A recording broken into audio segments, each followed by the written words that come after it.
Hello, and welcome to your NARSA Weekly Update for the week commencing Monday, the 15th of September 2025. Oh man, it's Gary here again. Bloody hell, this is absolutely awful, isn't it? I don't know a time that I've ever experienced anything like this. Well, you know what? The worst start in 47 years. I'm 50, so kind of haven't really experienced anything like this in my Rangers past anyway. And I also can't recall a time that any manager has ever come back from something like this in terms of either a run of form or a start to a season, which is obviously the situation that we're in for right now. I keep thinking back to Sir Alex Ferguson at Manchester United. He was there for, what was it, about 3 years or so before it all started to click in. But they were already so much so in the doldrums beforehand that maybe, you know, I don't know, different circumstances, different club, albeit they don't have the troubles to seek either, but who cares about them, really? But, I don't know. I don't know. I really don't know if the club, you would imagine, I would imagine that they have a list of, like a rolling list, if you could say that, of Rangers, what they would deem to be, this is what I would do. I have no idea how it works actually, but Rangers calibre managers, and there's just a list or a database or something like that says this is their current situation. They are employed, they're not employed. This is the most recent circumstance or situation that they had in the past where they're just coming off a bit of a bad time of it. They're actually doing really well right now. They're bouncing back. They're up and coming. Like whatever it is, I would imagine that there's some sort of, I don't even know if you could call it succession, because it's not really succession in terms of, you know, it's just a list of people there that would be potential candidates that you might even get an opportunity to flirt with every now and again to say, hey, listen, this is what's happening, and you never know if the stars align and circumstances allow that we may get an opportunity to do something together. I don't know if that's what the board are doing. I you know, it's difficult to see what's actually going to be happening because it's going from bad to worse. And one thing I definitely don't subscribe to, not describe, one thing I definitely don't subscribe to is the hatred and vitriol that's laid against him as a human, as a manager. You know, all the chants and stuff like that from both sets of fans actually on the weekend there. It's not my style at all. I don't like that. It certainly doesn't help anything or anyone. And as I said, you don't see these things typically getting better. Actually, not long before recording here, it's what time is it? 1:32 p.m. on Monday here. Not long before recording, I was texting with my pals and I said this would be the greatest comeback in footballing history if he gets to turn this around, and I would be okay with that, you know, and there were some signs. I'll get to the game segment here in a wee bit. There were some signs on the weekend, especially in the second half, where you're kind of like, okay, right, well, maybe, but the problem that he has right now, other than the league position and the way the team are playing, is that he sold us on a style of play. He said this is what it's going to be like in and out of possession, and it was him that sold us that. It wasn't the other way around. It wasn't us insisting this is what you need to do. And then he also says that we need to continue to win while we're building. He knew that. His words, not mine, and he's not doing that either. So he has to know that this is a very precarious position for him. And the first half on Saturday there was as bad as I can remember it, and that's saying something, you know, with the stuff that we've lived through. It doesn't look like anyone is enjoying it. You know, the players, the management, certainly not the fans, for sure. And it feels like the season's pretty much done. The league season, that is pretty much done already, and it's only mid-September. And by the way, I know I said this a couple of weeks back there, but we still had the Old Firm game to look forward to, and you're kind of like, oh, you never know, you get it down to 3 points, it's not quite as insurmountable, but standards are just not being met, and there's too much tinkering, which is kind of ironic, because one of the criticisms that was levelled against him before he came in was that he's very stubborn. He sticks to his principles and he goes ahead. I don't know if that was really specifically talking about team selection, but he's been tinkering around with team selection, tinkering around with formation as well, which can get a wee bit confusing. And typically, not always, but typically you're not doing that unless something's going wrong. You know, whether you're reacting to, like, say, for example, an emergent situation that happened in a game, a red card, an injury or something like that. But this is like, as in leading up to kickoff, he's changing his mind and stuff like that.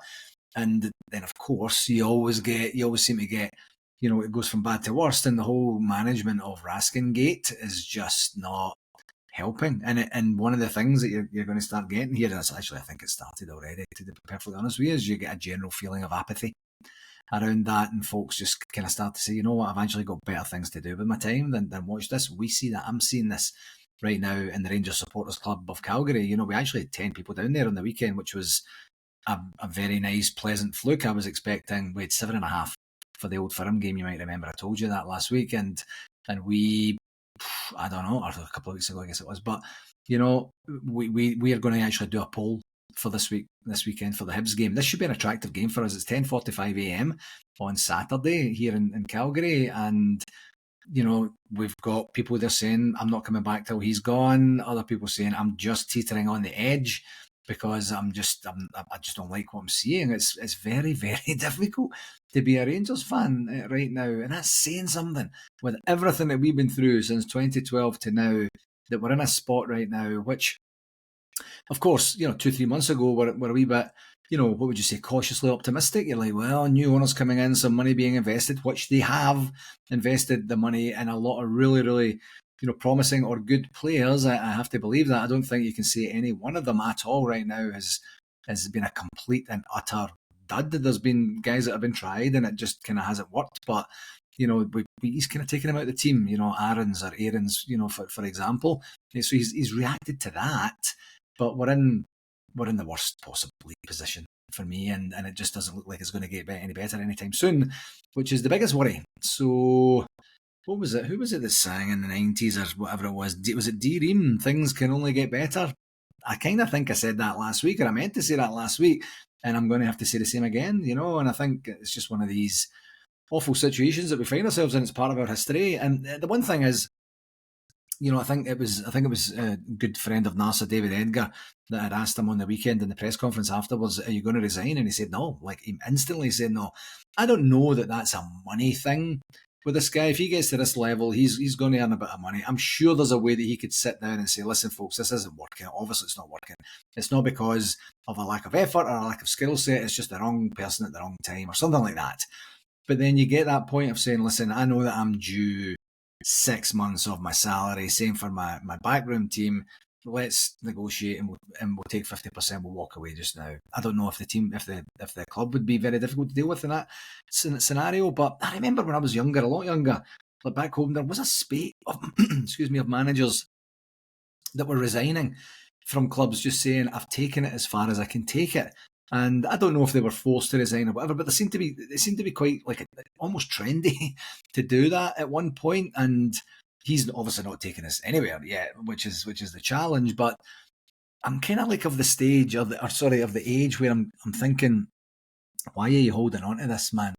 There's obviously professional pride and reputation and logistics. He's moved his family, I'm sure, and there's other things that he's done, and for it to just go so wrong so quickly and then have to kind of be back on the job market again, I'm not 100% sure that's what he wants to do. But when you're in a job where the key stakeholders in your life don't want you in the job, and they're telling you that very, very vocally, very, very audibly, and with very, very choice language, I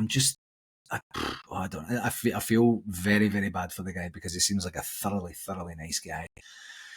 Anyway, I think I've delayed it for long enough before I get to the game segment, haven't I? I'll go. Oh, by the way, just a quick one. Thanks very much to everyone who got in touch last week to ask me how my tambourine gate injury was healing up. That was very, very kind of not one person to even ask me. So I'm going to tell you anyway, it's actually healing up quite well. And I'm doing okay, and I think I'm a wee bit over the trauma as well. So thanks for nothing, I think is the right thing to say here.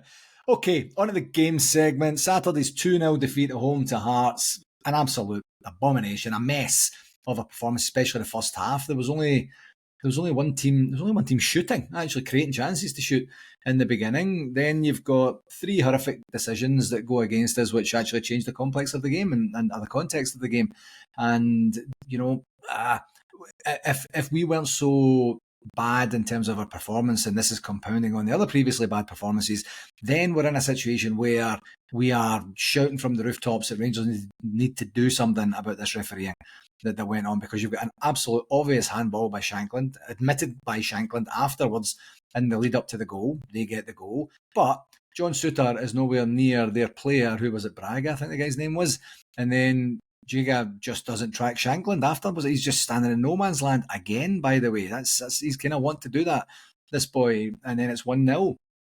But Hearts had more energy, they had more endeavour, they had more of a game plan than us, and it's just kind of embarrassing to see that, isn't it? We just don't seem, the team, honestly, just didn't seem to know what they were doing. And we had the first proper shot at home against Hearts in 36 minutes. Then Asgard pulls out a great shot, which was tipped onto the bar. Gassama had a shot just before half time, but overall, I'm making it sound a wee bit better than it was, because I'm sure if you watched it back, it would be even worse than it was. But it was clueless. The first half was clueless. And then I thought we started the second half really well, after a wee bit of kind of nothing for the first couple of minutes or so, but we were on the back foot. I know Hearts kind of dropped down a wee bit, but then they were kind of wanting to do that a wee bit after the effort they put in the first half. And then we've got Gassama hitting the post with a brilliant shot, deserved a goal. That was very, very unlucky. Rothwell came in, and I thought he played really well. I thought that was his best game in a Rangers shirt. So what happens then? Of course, he gets injured not long after he came on, but he started really making things click in the midfield, and I thought that was great to see. He put a brilliant ball in that both Asgard and Dio both bizarrely missed. I think Asgard put Dio off, or maybe both of them did, or maybe there was a shout in there, but from both of them to miss it when it was only just needing a tap in was kind of bizarre. Then we get a goal disallowed for absolutely nothing. Their goalie's allowed to put his hands all over our players not allowed to stretch out their hands and kind of give themselves a wee bit of protection. That should have been one each. And then there's a penalty that's not a penalty, there's no contact there. If you can't see the contact, you're not supposed to give it.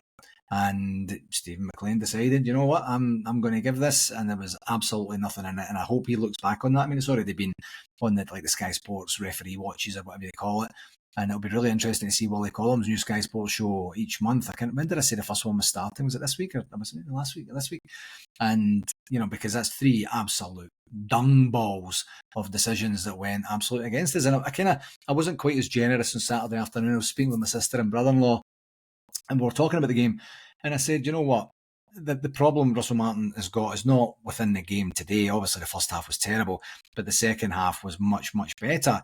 But it's the compounding effect from the previous however many games that we've actually played in within Europe and domestically. And then as I think about it afterwards, which is the benefit for me to doing this podcast, because I got a chance to be a bit more pragmatic afterwards, you need to start somewhere. Success has to build on something, and it could have built on a come-from-behind victory at home against the team at the joint top of the table, and that opportunity to really give ourselves something to say, right, okay, so there is a bit of dig, there is a bit of steel, there is a bit of endeavour, there is a bit of personality, there is a bit of heart. And the team, the referee team, just decided they were going to kind of do everything they could to make sure that didn't actually come to fruition for us. And then, of course, Jack Butler makes a great save from the penalty. The defence is sleeping. Because Shankland's got the forward momentum of running up to take the kick, he's the first there. He's slot at home. 2-0. 5 games, 5 league games, 4 points, 3 goals, a goal difference of -2, and we're 10th in the table. The worst start for 47 something years or so. It's just, the facts speak for themselves. This is everyone says it's a results-based business, and of course it is, and the results haven't been good enough. So what's that? What's 5 games and almost 40? I don't know what the percentage is, but it's not, what would you say, just less than 10% or something like that. And is that enough? In this league, it kind of is enough to say that this season is a bit of a dodgy one for now, but who knows? Positives for me was the chocolate that Hammy brought from back home. He got a vast array of chocolate. There was wagon wheels there. They didn't seem to be too popular actually, but the Cadbury's fingers, chocolate fingers, they went like a house on fire. And then he got some tea biscuits and the wee gold bars. It's a whole bunch of stuff. Really, really, really good work by Hammy on his selection, on the delivery, and on the execution of his chocolate endeavours from his trip back home. The other one was the final whistle. And honestly, to be fair, up until the penalty, I thought the second half was really good. I thought it was. There was not a lot wrong with that other than just missing the chances that we had created. And then the negatives, it's just not worked out, has it? We are getting worse. Is this rock bottom? I kind of thought we'd hit rock bottom before. Rock bottom, as it turns out, has a basement, and we are in the basement. I hope the basement of rock bottom doesn't have another basement, because this weekend, it's all kind of leading this weekend to another defeat, isn't it? Unless he can do something weird to turn that around, like go on a cold dip to Loch Lomond. Well, I'm a cold plunger, so I'm going to say, you know what, that does not do you any harm. It makes you feel great afterwards. It's a great shared experience. If you haven't done that before, you really should. It's really, really good for your body. And you never know, something might just turn out and click there. The stats I got these stats from the Rangers website. It said with 66% possession, 9 shots on goal with 4 on target, versus their 8 shots on goal with 3 on target, and 2 of them were scored. So their percentage is better than our percentage. In terms of the referee watch, Steve McLean has to take a lot of responsibility for the 3 key decisions that I mentioned there. Just not good enough. Penalty was awful. Decision, I can see why he would give it first time. VAR has to then go say, you need to take a look at this. Didn't bother. And the handball there for everyone to see. And then you've got Shankland coming out afterwards saying, yeah, cool, that's what happened. And then you've got Tav getting booked. I mean, Tav is literally the most polite man in world football, and he's just saying, go and take a look at it, go and look at VAR. And I think that's his right to do that as captain of the club, and he gets a yellow card for that as well. So I hope that Stephen McLean wakes up and goes, I feel bad, I really feel bad. I mean, he's just yellow carded the nicest man in football there, and he's just had a terrible game. He's going to get, do you know what? I kind of was going to give him a 3, but I don't think that's very fair. He's getting a 2 for that performance. That was a pathetic performance, and he should be absolutely disgusted with himself. Unless that the whole point was to make sure he could do everything to make sure that Hearts won that game, and in that case, he's probably pretty pleased with himself. But there should be a formal complaint from the club going in on that performance. That was just pathetic, absolutely disgusting performance. Next game, as I mentioned, is the Premier Sports Cup. I think it's a quarter-final stage now, and that's home to Hibs. 12:45 p.m. on Saturday afternoon. That's Eastern Standard Time, 5:45 p.m. UK. Hibs, we know what we're going to get from Hibs. They've already got a blueprint of how to play against us from either of any of the previous games domestically, but certainly the way that Hearts did it on the weekend there. And who knows, this is a chance for potential silverware, or at least an opportunity to get to Hampden and just see, start to slowly but surely creep into giving ourselves an opportunity to actually compete and get excited. And I don't know, I think Ibrox is going to be very, very empty. I really do. And as I say, we're polling here in Calgary. Like, we would never do that for that late of a kick-off time to get a chance to go and get a bite to eat and a couple of pints in a nice afternoon, or a nice morning here, sorry, but, it'll lead into the afternoon. It's not looking good. You never know what's going to happen. On the shout-outs for this week, I've got a few here, and the first and foremost, I have mentioned over the last wee while that Alan McWhat, that is, the NARSA president, has been busy interviewing or having conversations about the sponsorship and marketing director role, and I'm very, very pleased to let you know that we are now officially able to welcome Stephen Johnson from the London Rangers Supporters Club in Ontario to the NARSA Executive as the sponsorship and marketing director. Alan had a great chat with him last Monday. I had an equally as great chat with him on, I think, Tuesday or Wednesday. Super nice guy, lots and lots of experience in and of that area, and some brilliant ideas, which is very, very exciting in terms of his ability to be able to start to generate some funds, generate some interest, use the assets that we have from a NARSA perspective to get some funds in that can help us, support the community, support the membership, and give us that opportunity to continue to grow and thrive in North America. So welcome aboard, Stephen. Really looking forward to working with you. Now it's onwards and upwards. It's great to have someone in there that is coming in with enthusiasm, is asked to be part of the executive, has really done his homework and is looking to really kind of shake things up and make things better for us. So I've always said, for any regular listeners, you'll know, I've always said, if you're interested in a role, let's have a conversation.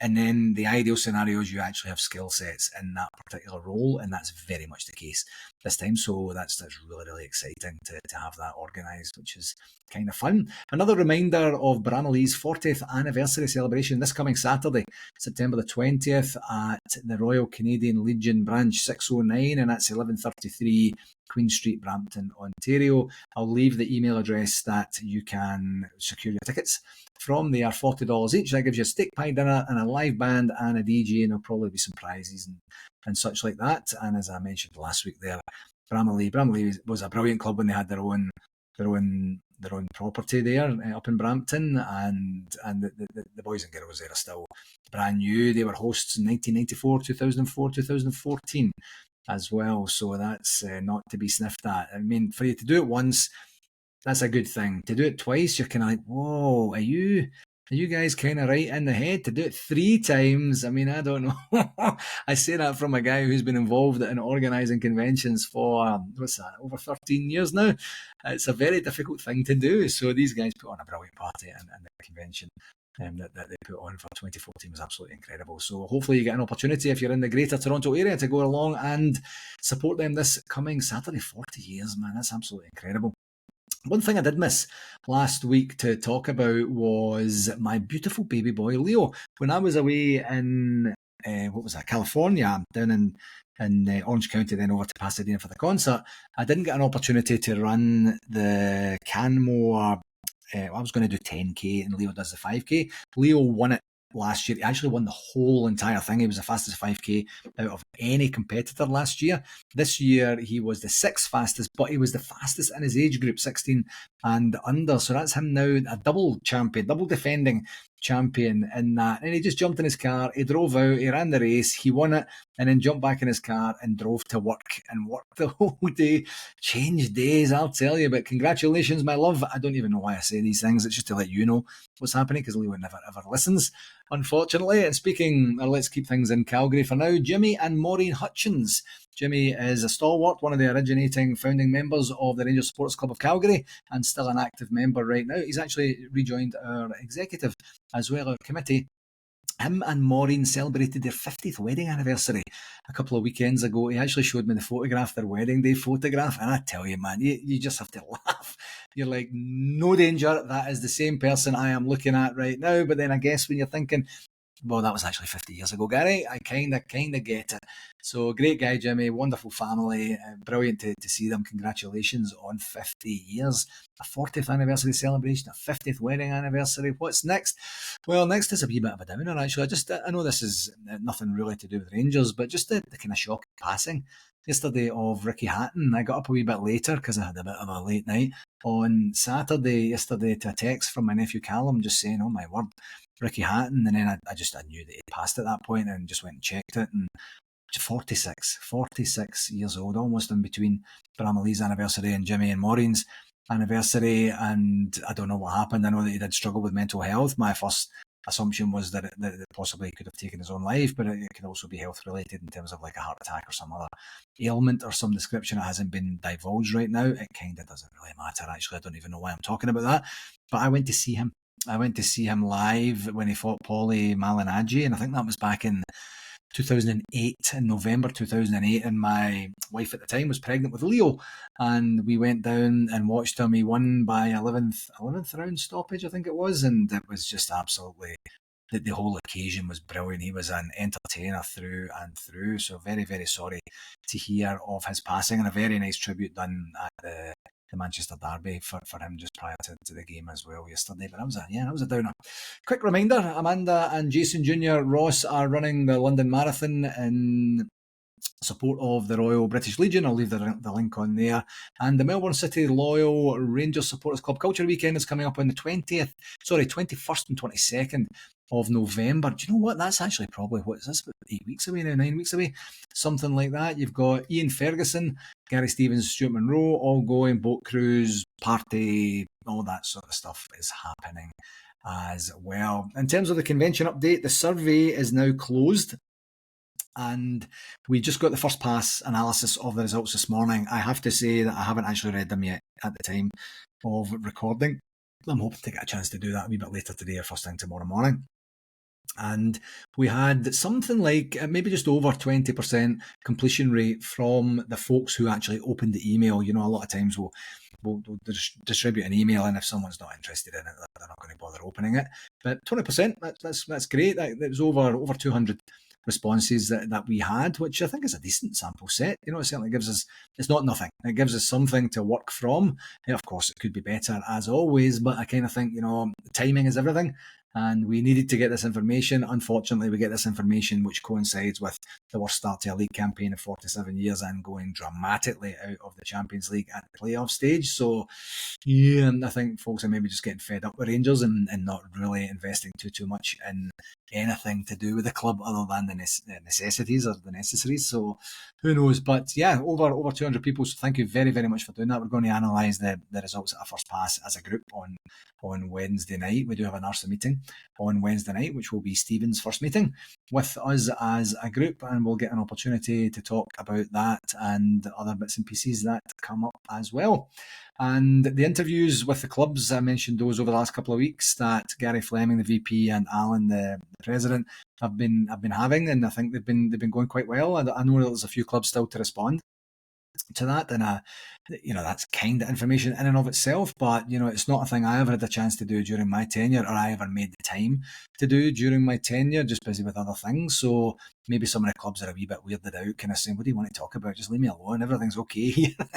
I don't know actually what that is, but if your club has not yet responded, please do so as quickly as you can. They just basically want to find out how can NARSA best support you and your club as you go forward, and that's really what we're trying to do.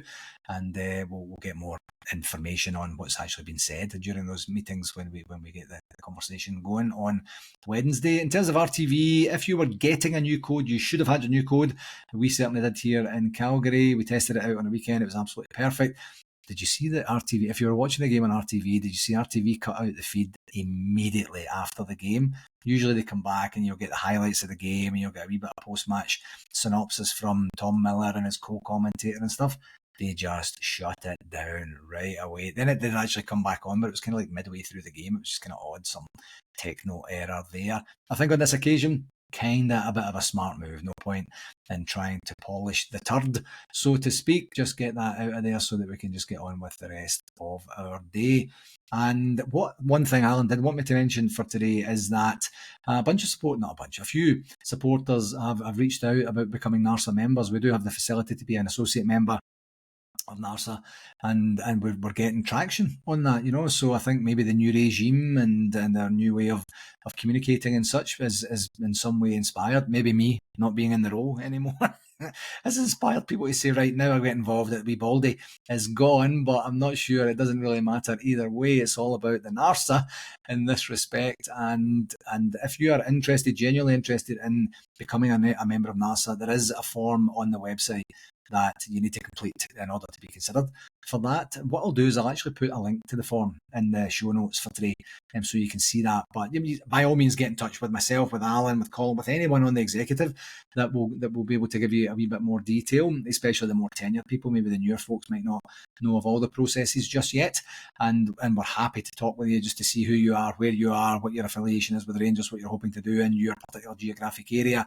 and then we can go through the admin formalities after that as well. But this is really good news, to really start to be able to react to, hopefully, what is going to be a growing population for people here over in North America. And here's the thing, on the communication front, there was a Gers guide today. Yeah, there was a Gers guide today. You know that thing they do intermittently, once every now and again? One of them today, funnily enough, no mention of the Hearts game on the Gers guide, but they've got highlights of the Rangers women's team 4-1 victory over Partick, and that was good. That was actually a come from behind victory that they had there, and now the women's team are actually top of the table, albeit Glasgow City have a game in hand, but albeit for that game in hand is against the current champions in Hibs.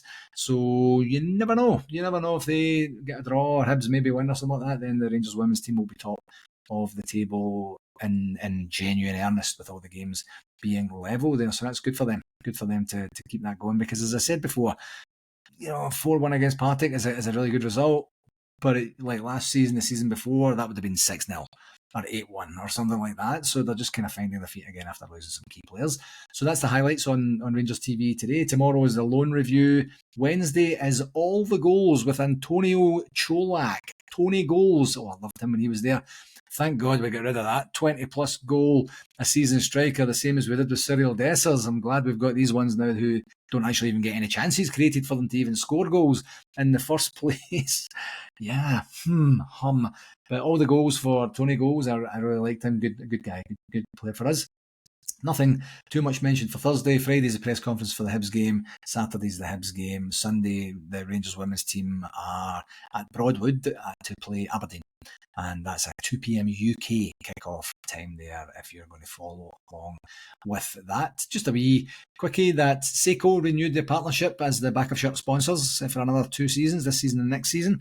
And they said a lot of really nice things. And I think they're a really good, important partner for us, and someone that we should really, they're based in Chicago, I believe. And someone we should be getting in touch with, and hopefully that Stephen has that on his radar to say, you guys are North American based and are headquartered anyway. Can we get maybe something going here? And who knows, maybe in the next couple of weeks I'll be saying, hello everyone and welcome to your NARSA Weekly Update, sponsored or brought to you by our partners at SEKO for all your logistics. I could be saying something like that. I would happily say that if it was the right partnership to help move us forward. You never know. And one last thing I did want to mention here was on the Rangers website. I thought it was a really good article that they put down. So kudos to whoever wrote this from a club perspective. But it was a club statement based on the UEFA sanctions that came down in terms of the flares that we just don't seem to be able to stop going off in the stadiums that we're playing in. And one part of it, I'm just going to read it out here if you don't mind, and I'll put the link to the article in the show notes as well. And I just thought it was very, very well written. Additionally, while the fines received do not have the same direct impact on fans, they divert resources from other areas and weaken the club. We know that many supporters are frustrated as a result of this, and we have received requests to take action against the fans responsible. We are reviewing our next steps internally and will discuss with fan groups, including the Fans Advisory Board, to ensure a fair and responsible outcome. Ultimately, we all want the same thing, a strong Rangers backed by a support that lifts the team and reflects the very best of who we are and what we stand for. I thought that was really good. In the beginning part of the article, it's talking more so about what the actual sanctions are, which is, I think it was like a €20,000 fine and a suspended sentence if something happens in the next 2 years. We'll be banned from an away game, of taking fans, I should say, from an away game. So yeah, I thought it was very, very well written. I really honestly don't know what the scoop is with these flares or pyrotechnics or whatever they're called. It's very, very clear the club don't want it, don't like it, and certainly don't need it. And it just seems to be whomever is doing it doesn't give a toss about what the club wants, and it's not money coming out of their pocket or anything like that. And sometimes it looks kind of nice, it looks kind of fun, but it's dangerous. Someone is going to get hurt at some point, and the club are being financially hurt. And I just love that part where they said that 20k, we could have spent that on something else that would be more meaningful for you as a fan and for us as a club, instead of just giving it to UEFA. That's the thing. Like, we're just literally handing money out the door, having worked very, very, very hard to get it. So for the folks that are doing the flares and such, kind of stop it. You know what I mean? Like, immediately stop it, because you're genuinely hurting the club. So yeah, kudos to whoever wrote that. I thought it was, it wasn't an arrogant, I didn't take that as any arrogant wording or anything. It was just saying, this is what you're doing when you do this. This is what you're actually, increasing the risk of happening to us. And it's going to get more and more and more, because they're just looking for reasons to slap fines on people and make an example of certain clubs and such as we go forward. So not cool, folks. Just another reminder of an evening with Barry Ferguson, Alan McGregor, Neil McCann and Billy Dodds, Saturday, January the 3rd. Remember the first time I talked to you about that? And I said, who knows, they might be our new management team. That's not completely out with the realms of possibility now, is it? I hope not.